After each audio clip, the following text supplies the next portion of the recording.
Hello students, this is another episode of the History of Economic Thought, and we are today also going to study another classical economist. Starting from Adam Smith, we have come to David Ricardo, and now today we will study Thomas Malthus, also known as a very famous classical economist. The next slide I am showing you a portrait of Thomas Malthus. Coming to his background, he was born in 1776, the same time Adam Smith wrote his Wealth of Nations, and he survived till 1834. He was an English scholar who did lot of influential work in political economy and demography. Demography, students, means the study of population, and even today his theory on population is very relevant, and the demographers who want to study about population, they always refer to Malthus's theory. Malthus came to prominence for drawing attention to the potential dangers of population growth. So, if there is a large population growth, Malthus says that this would create danger for the economy, and economy cannot remain, cannot survive if there was too much of population. The power of population is indefinitely greater than the power in the earth to produce subsistence for man. This means that nature creates, nature gives, land gives us food, but the capacity of the land to produce is much less than the capacity of the people to produce more and more, by which population increases. This disaster occurring as a consequence of population growth outstripping the resources of land is known as Malthusian catastrophe. A catastrophe is something which cannot be tolerated. It is something which is very, very harmful for the whole economy. That is a catastrophe, and this is known. So, larger population, less food available from land, this will create catastrophe for mankind. Malthus criticized the poor laws. Poor laws, like corn laws, were again laws which were given by the government, which was for public assistance to the poor. So, the government used to give some amount of money to the poor. That means, the money taken away through taxation from the public, general public, the rich, and then they would distribute to the poor, so that the poor did not die of hunger and starvation. He supported the corn laws which introduced a system of taxes on British imports of food. Malthus criticized the poor laws, but he supported corn laws, and he said laws should be there. Unlike what we have studied with David Ricardo, Malthus said that laws have to be there, otherwise farmers would start importing food, cheaper food from other countries, and will not try to produce their own food, their own domestic production, which will be harmful for economic growth. He thought that these measures would encourage domestic production and so promote long term benefit. So, if there were corn laws were there, if lot of taxes were imposed on imports, farmers will not try to import, they will produce their own commodity, and hence that will benefit the whole economy. Malthus's family, like Ricardo's, was a prosperous family. That means he came from a rich family, and his father was a personal friend of David Hume and also Rousseau.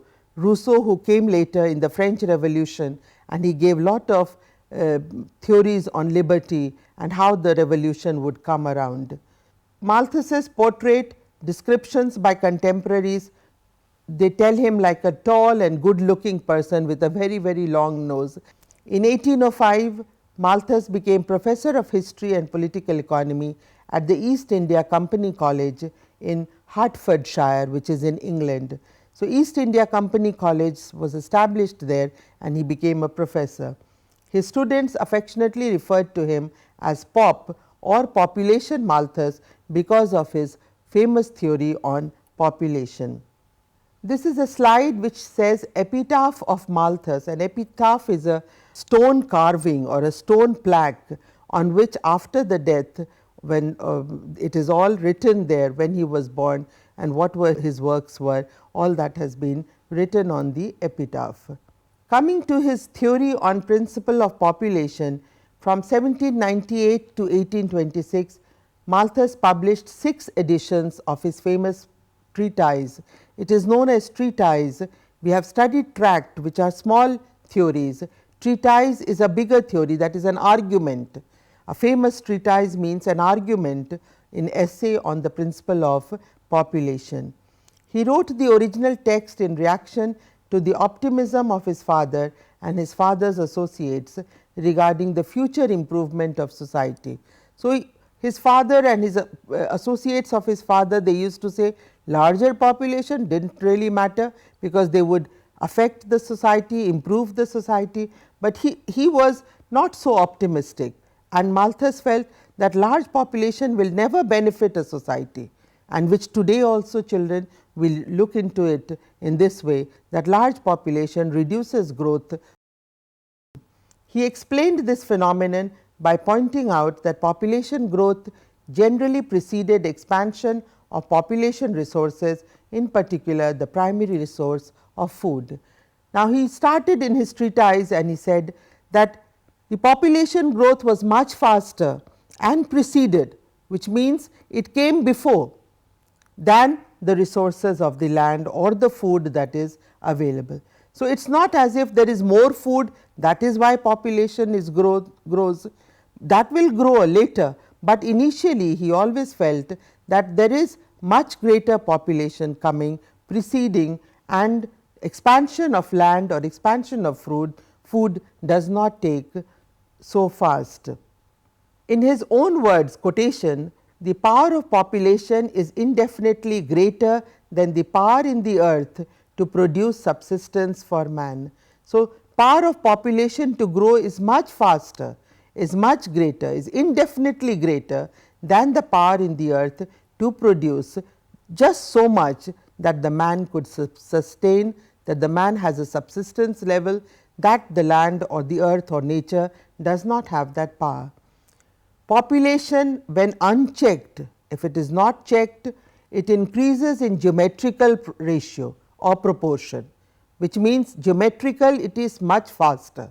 So, population grows much faster in geometrical proportion, whereas subsistence or food increases in arithmetical ratio or arithmetical proportion. So, this is given by Malthus.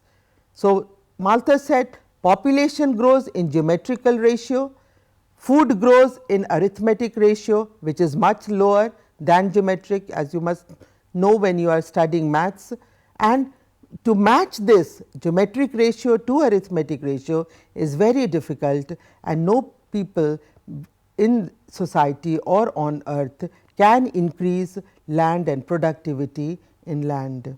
He then came to the secondary theory, that is, what will be the consequences. The food which supported 7 million people earlier has now to be divided among more, the food has to be divided among more and more people. The poor consequently must live much worse, they would become much worse, and many of them would even die of starvation. The number of laborers also being above the proportion of the work in the market, price of labor will tend towards a decrease, because there will be more labor available. The price of labor, which is wages, will come down, and the price of provisions would be the same. At the same time it will rise, because more demand for food will be there, supply of food will not be there, that will rise. So, this was a very big theory which Malthus gave, which said that population grows, demand for food will grow, and labor supply will be more. So, on the one hand wages will come down, price will rise, and then people will die of starvation and misery. The laborer therefore must work harder to earn the same as he did before.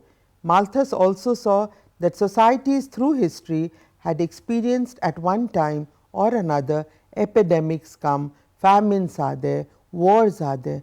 Now, if you remember children, we are talking about classical age, when they did not know anything about family planning measures. So, government control was not there. What they only referred to were wars and epidemics, which were diseases, and epidemics would come, medical facilities were not there, people will automatically die. So, the proportion of population will come down. So, what Malthus said was, they were all God fearing people. What Malthus said was, nature itself will try and bring accommodation. Nature, if there is too much of population, if the earth is burdened by lots of people and less food is available, then nature itself, through calamity, through destruction, through wars or epidemics, medical facilities not being there, people will die away and population again will be reduced to meet the food supply. We again come here to another slide which is showing increased population. On the left hand side, we have number and number of people, ladies and gentlemen, all standing. We can't even see them, only faces are shown. And on the right hand side of the slide, we see a small basket, bag of food or resources which are there, and this has to be divided among so many people, which is on the left side. So, the basket becomes much smaller and more people is added. Each one will get a very small proportion of that food. Another slide which shows here overpopulation, where people are moving around, people are shouting, children, will we live last or will we last, is what is their question, question mark is there. If it is overpopulation, will we last? We will not try to remain, we cannot survive in this large population.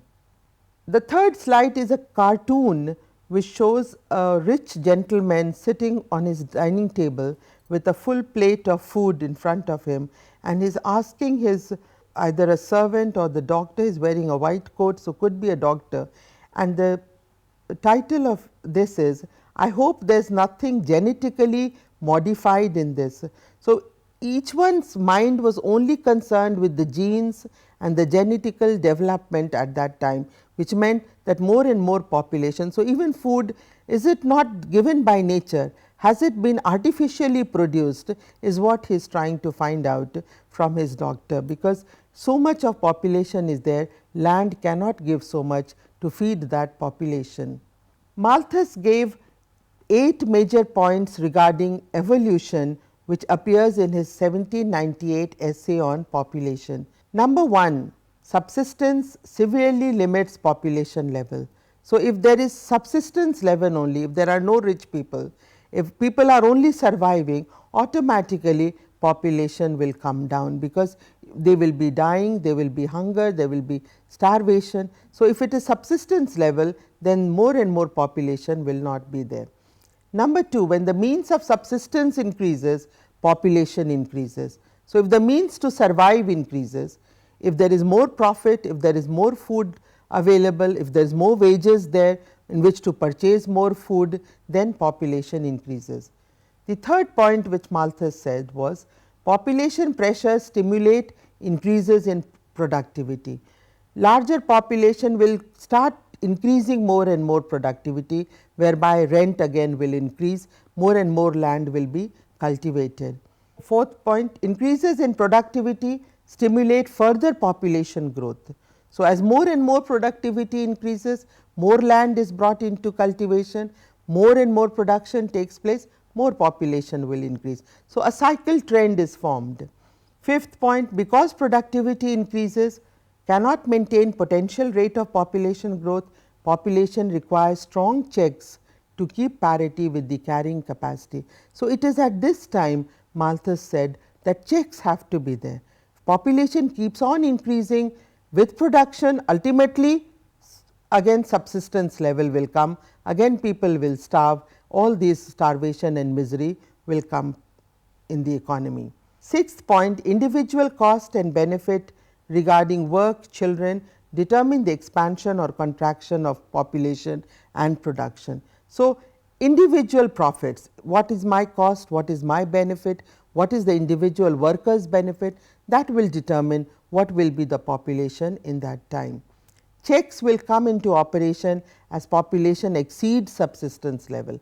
So, checks have to be there, population checks have to be there if people rise above subsistence level, and if they have more profits, more money, wages to buy food. The nature of these checks will have significant effect on the larger social cultural system and Malthus here points misery, vice, poverty, and the checks will be in the form of, like I told you, disaster, calamity, wars taking place, which will control population. After giving his 8 points on population growth, Malthus argued that as wages increase within an economy, the birth rate increases while the death rate decreases. He reasoned that high incomes allowed people to have sufficient means to raise their children, thus resulting in greater desire to have more children, which increases population. This means, children, that when wages increases in the economy, when the wage or of the labor of the farmer, if that increases, then the birth rate increases, because now there is more income and the farmer or the laborer can have children whom they can feed, whom they can clothe. Hence, they will want, the desire to have more children comes with increased wages. He also reasoned that the greater desire to have more children comes because income is there, income is flowing all the time. In addition, high incomes also allowed people to afford proper medication. So, medical facilities were also available to the people because they had more income, they could go to the doctors, they could show their illness. Even children who were ill, they could be cured, hence they would survive, they would not die away as they were doing much earlier. Now, if wages are low and if children fall sick, automatically it is very difficult for these poor people to take children to the hospital, to the doctors, which are expensive, and children will die. But with higher income, with higher wages, Malthus said, the people's desire to have more children plus the expectancy of life increases, because these people who have high incomes can afford to take their children to the hospital or to the doctor. Thereby, death rate comes down. So, on the one hand we have birth rate which goes up and death rate which comes down. This will increase population. As a result, wage increases causes population to grow as the birth rate increases and death rate decreases. Malthus further argued that as supply of labor increases with increased population growth at a constant labor demand, the wages earned would decrease eventually to subsistence, where the birth rate equals the death rate, resulting in no growth in population. So, there is automatic adjustment. So, Malthus did not believe in family planning as it was evident in that time.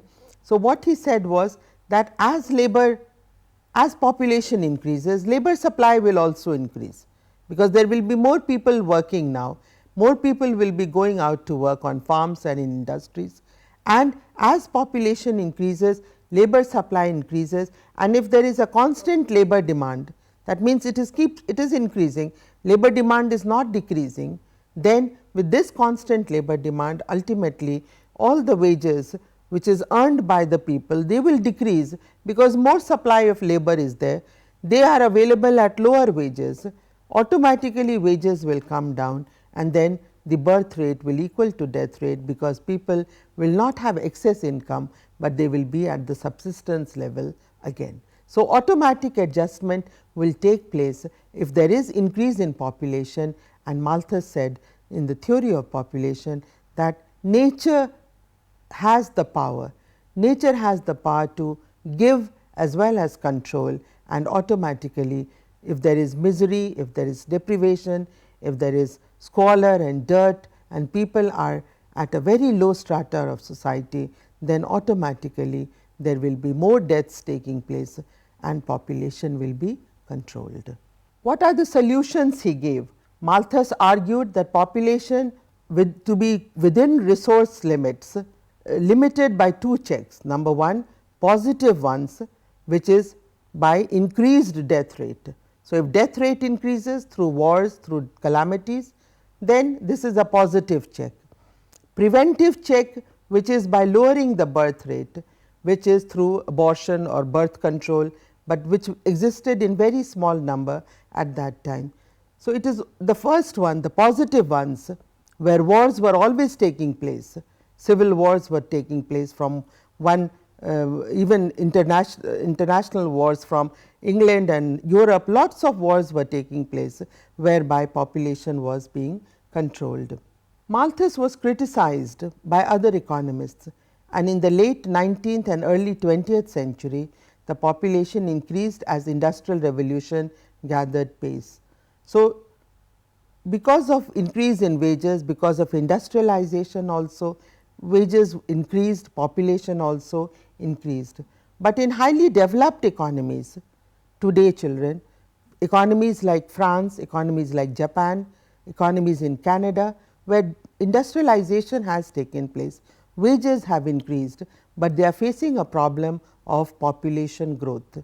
Their population is not growing at all, and negative growth rate is even believed to take place in these countries.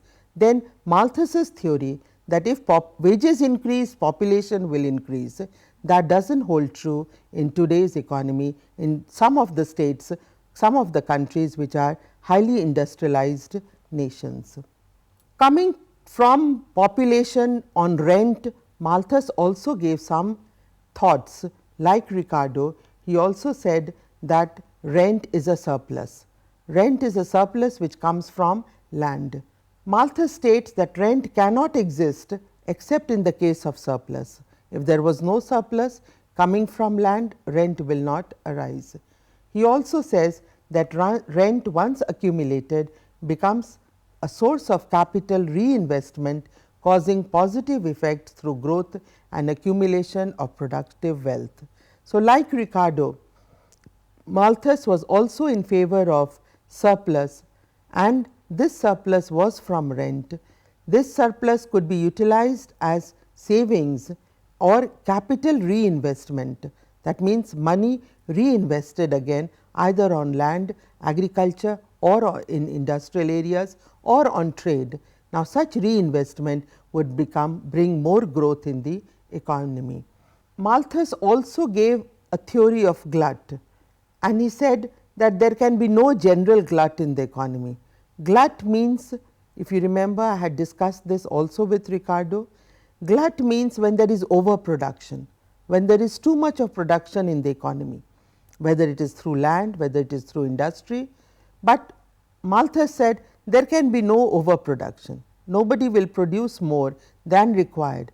Even though he agreed with the supply side, he said producers will be cautious. They will look into the demand first.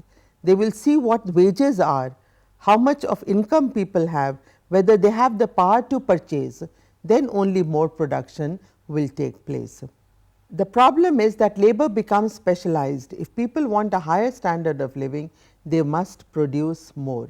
So, what Malthus said, that labor is specialized, and if labor is specialized in producing one commodity only, then to buy other commodities, other producers have to produce more, so that this person who can only produce one commodity has the option to purchase other commodities from the market.